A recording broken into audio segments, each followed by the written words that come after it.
simple hack that not everyone knows.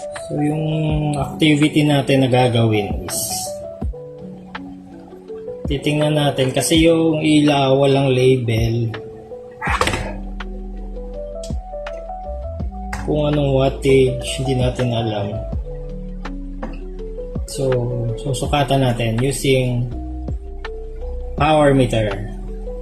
So dito malalaman natin yung actual wattage ng unit. Hanap lang tayo ng gamit.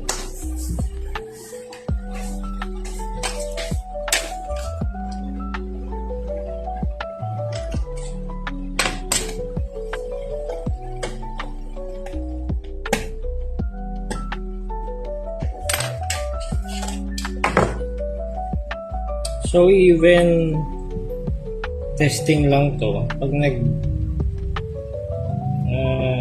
kabit tayo sa mga live, dapat i-close natin yung mga open wires kasi hindi natin masasabi, baka may pumasok tapos hindi nila alam, live wire, kuryente. So this is the moment of truth. So meron tayo ngayong, kita natin yung actual 27 watts actual power. Mataas yung kanyang power factor. Yun lang yung tips paano mo malalaman yung power rating ng isang unit ng LED.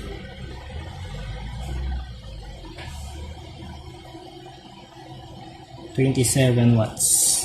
Cool white.